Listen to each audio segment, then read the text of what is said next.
Welcome into TDN Against the Spread. Paige DeMacos, Jake Arians, Jaime Eisner. Guys, welcome in. It's the week before Christmas. How we feeling? Jake, you first. He's got ambiance going on behind him. He's really setting the mood for the week. I was hoping for some Christmas lights, but we've at least got some lights going on in the I could background. change the color for you. I can go Christmas in a heartbeat. Yeah, the office is coming together nice. Life is good, man. It's 34 degrees at the low in Arizona. It feels like Christmas.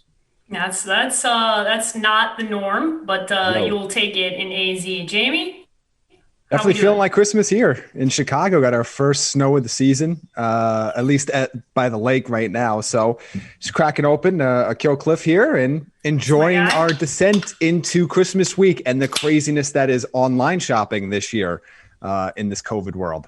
Yes, it's definitely been a interesting year. I think we're all looking forward to 2021, but happy to be at this juncture of the NFL season because man, oh man, it just seems like a little bit of a blessing that we got ourselves to this point and we're headed on an upwards trajectory. So excited to talk football with you guys. Let's kick things off with the AFC West matchup on Thursday Night Football.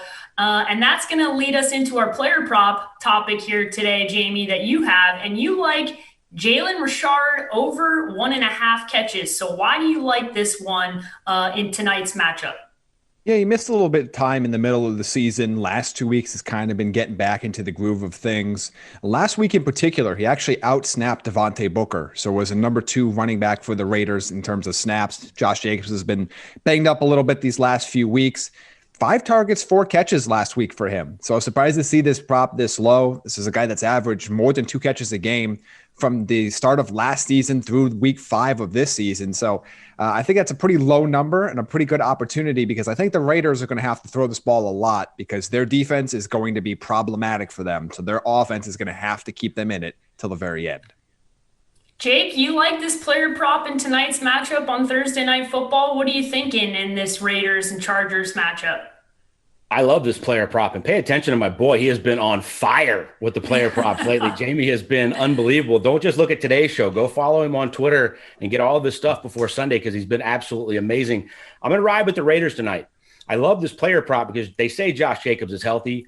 Booker's still getting some touches, but Richard always plays. And to get 2 catches, I think this is going to be a close game. I'm going to ride with the Raiders 27-23 on the strength of Derek Carr. And I think they get back to the running game. They've only averaged 70 yards a game, and they were averaging 140 for the first 9 the last few weeks. I think they get back on track with that. And look, Herbert's going to play well, but this Chargers team is still finding ways to lose. I know they won last week, but they literally gave it to the Falcons, who gave it back. So I'm going to ride with the Raiders to cover 27-23.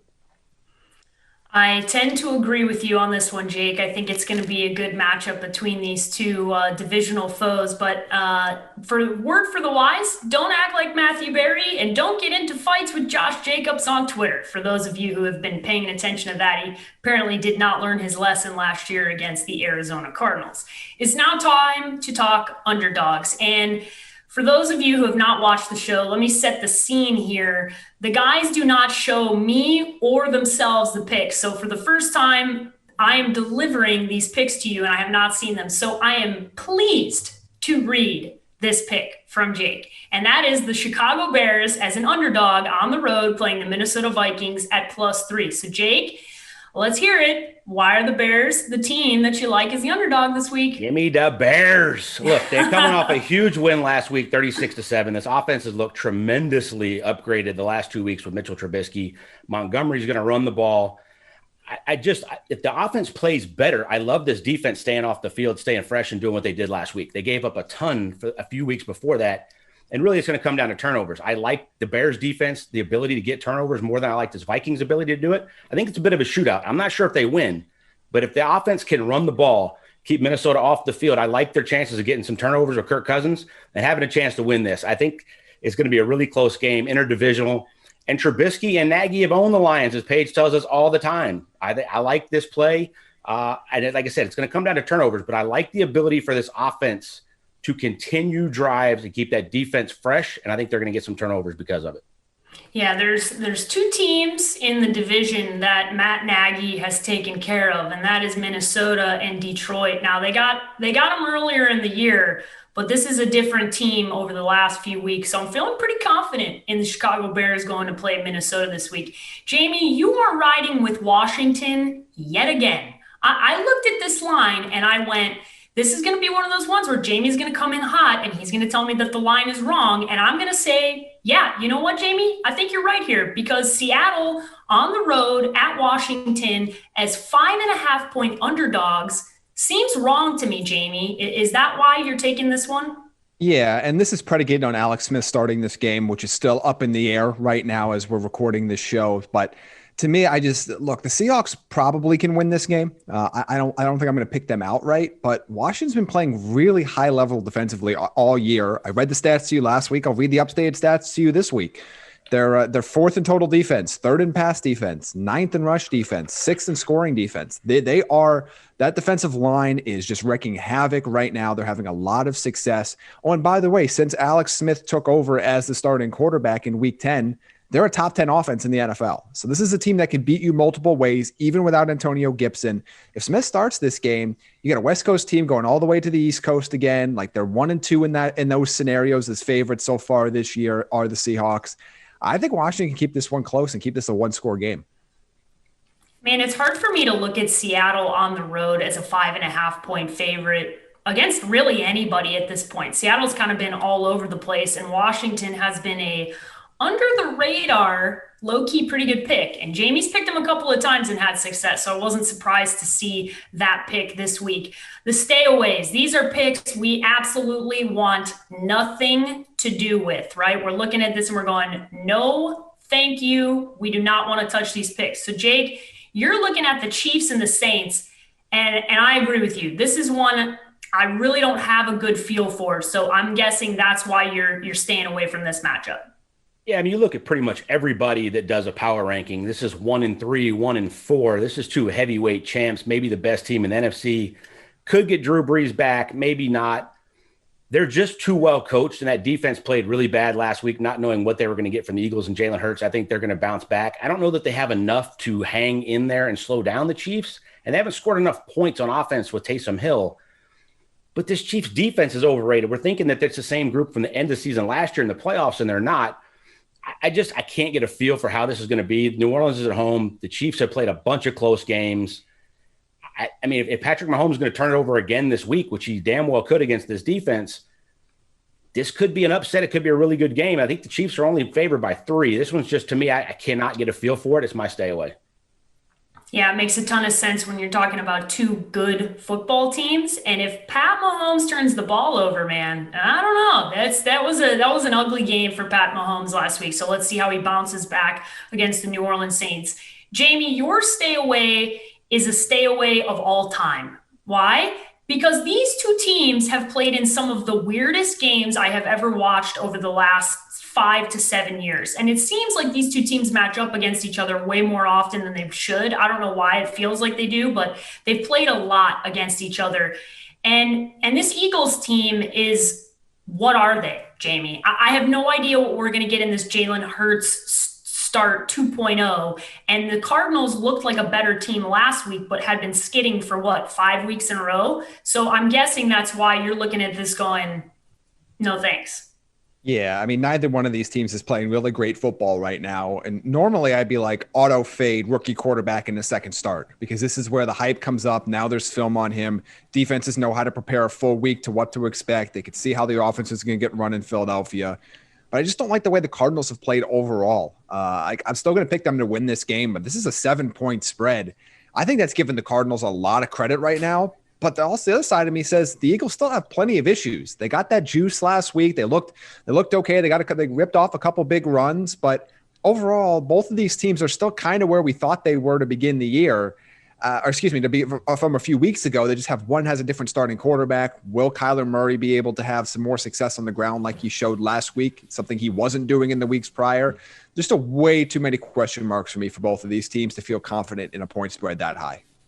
Yeah, it's hard to come all the way back on the Cardinals after they beat that Giants team, right? Because Daniel Jones was very clearly injured out there playing football, and I don't know how much you can take away from that. So definitely going to be an interesting one For this next topic on over under, we will stick with that Eagles and Cardinals matchup for Jake, right? So he likes the over here in this matchup between the Eagles and the Cardinals. And if I was going to take something in that game, I think this makes the most sense. And why is that? Because I think there's going to be a lot of scoring all around. I think there could be some turnovers. I think there could be a lot of things that factor in here. Jake, is that what you're going with in the over here between these two teams? Yeah, you hit the nail on the head. It's turnovers. You have two quarterbacks who instinctually want to run when the other team gets pressure. The Cardinals got a ton of pressure last week on Daniel Jones. Well, Jalen Hurts' instinct is going to be to take off. I'm not sure that you can blitz him. I think they're going to want to try to make him beat him with his arm. I think they're going to still have success running the ball with him and Miles Sanders. I think Miles Sanders had a huge week last week, which nobody was expecting, and we talked about a bunch. I think he has another big week running the ball. I think Jalen Hurts throws it okay. But you hit the nail on the head. I think it's turnovers from both teams. This Philadelphia team has been top 5 in pressure all year. The tape is out on what to do to Kyler Murray to blitz him, to keep him in the pocket. They don't necessarily have to blitz him to get that kind of pressure. Fletcher Cox is still a monster up the middle. Now, their secondary is weak, but I think all of this and all those turnovers lead to a ton of points. You're telling me, I loved it. I liked it a lot better at 47.5 than I do 49.5 like it was earlier in the week, but I still like the over here. All right, 49.5, you're still taking the over. Jamie's going an under, okay? He's taking an under, which might mean we get a weather report, but probably not. He's usually paying attention on the overs, right? I think this more has to do with the fact that the Jets are playing in this game, and the Rams are a pretty good defense. Jamie, is that why you were taking the under in this matchup between these two? Certainly part of it. The Jets are only averaging 10.3 points per game on the road this year, and they've had 4 games with 9 or fewer points on the road. I mean, out of their 6. Like, that's Nice. abysmal, including a 0 at one point this year. But the other factor here is the Rams aren't putting up a ton of points at home, and that's been a theme all season. If you watched our shows about, 2.5 months ago, I kept bringing that up. Right now, they're only averaging 21.3 points per game at home, and they have no games inside of LA where they've scored more than 24 points. They're going to be able to handle the Jets pretty well, but I think they'll be content to take a multi-score lead and then just sit on the ball for a large portion of the second half. So I don't think we're going to get to the 30-plus points that I think you'd need from the Rams in order for this over to hit. So I'm going to take the under in this matchup. All right, you've taken the under. It feels weird to talk about taking an under, but we're taking an under, and it involves the Jets. So I feel good about it because, yeah, as Jamie said, haven't been doing a whole lot of scoring, which isn't a whole lot of a big surprise if you are a Jets fan. All right, the last segment that we get into here is the most important segment. Those are the locks. It's time to talk about the locks of the week. Jake is up first, and he is taking the Dolphins -1 and the Niners -3. So first and foremost, you've officially migrated from your anger about Fitzmagic here to take the Dolphins in a game. So you got to start to talk about that. Dolphins -1 and then Niners -3. I'm liking the fact that Tua doesn't turn the ball over a ton. He's turned it over a little bit because they've asked him to throw it so much more. And yes, it's a rookie quarterback going against Bill Belichick. But Belichick's not undefeated against rookie quarterbacks, and he's not always playing this Dolphins defense. I'm riding with the Fins here to win by 1 because this defense has become dominant. Cam Newton cannot throw the ball. You can run it a little bit on this Dolphins team, but Brian Flores knows this entire Patriots roster. He knows what's going on. That defense is playing phenomenal. I mean, they were great last week against Kansas City. We're not talking anywhere near that in the Patriots. All they got to do is kick a field goal.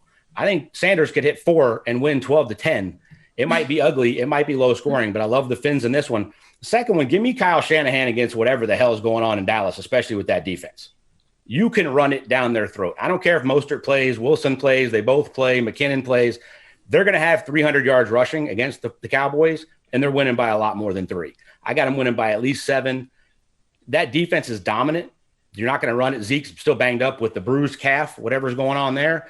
I love the Niners in this matchup. Yes, they're a little bit desperate. The Cowboys should have been desperate in week 3, but they're not. They still suck. Give me the Niners to run it down their throat.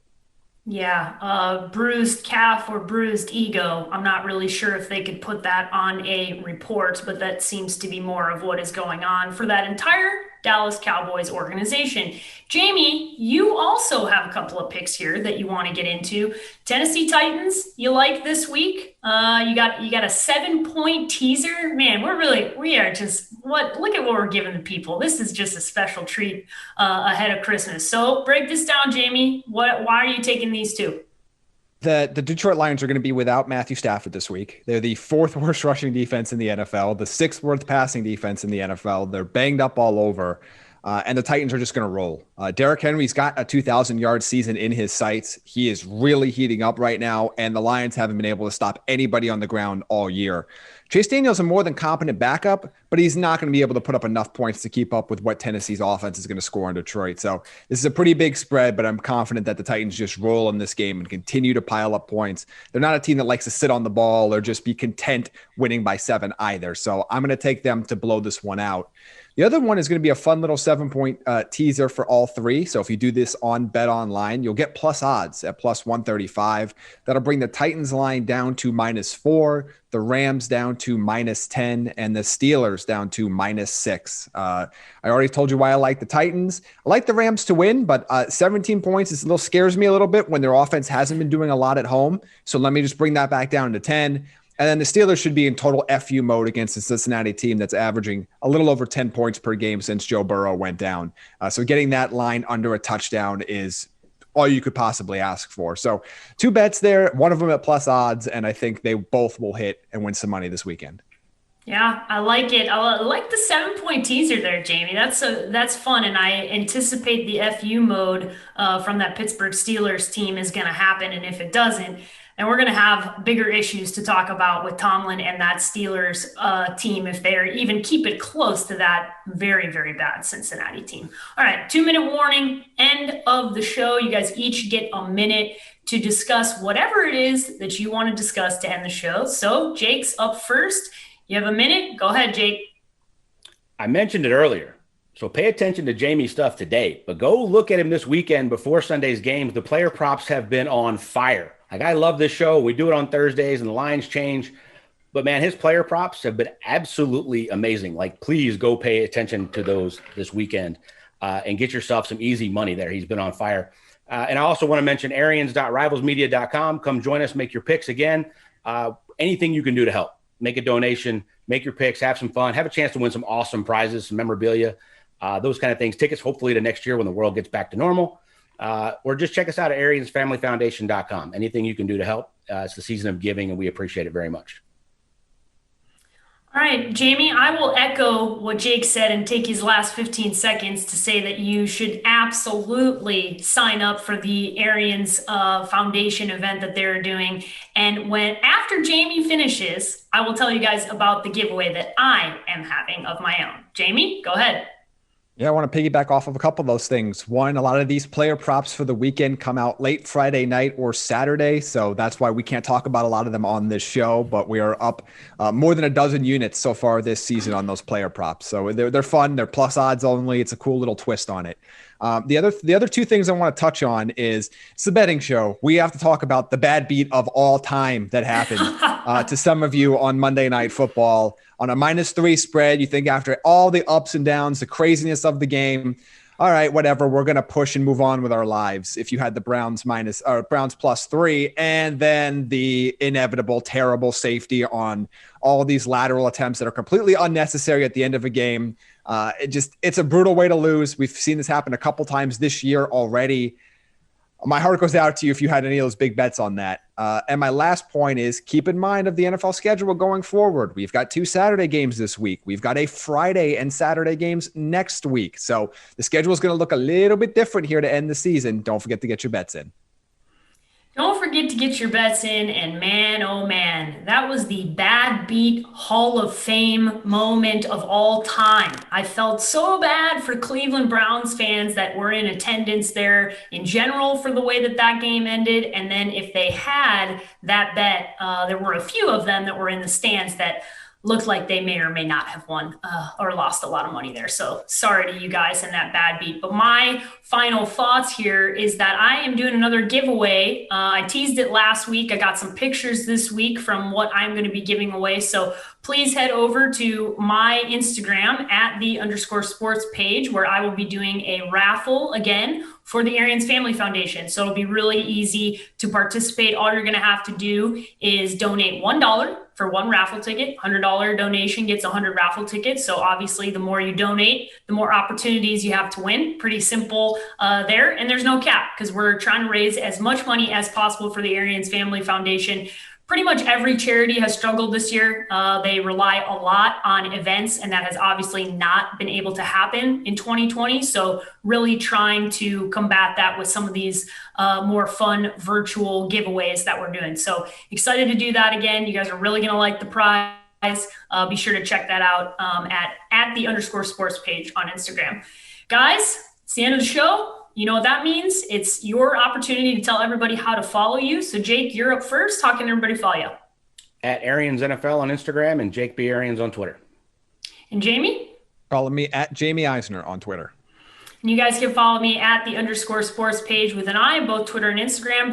Be sure to follow our podcast at TDN Fantasy on both Twitter and Instagram. And you can see everything that we're doing, including those player props that Jamie talked about at thedraftnetwork.com over the weekend. Happy betting.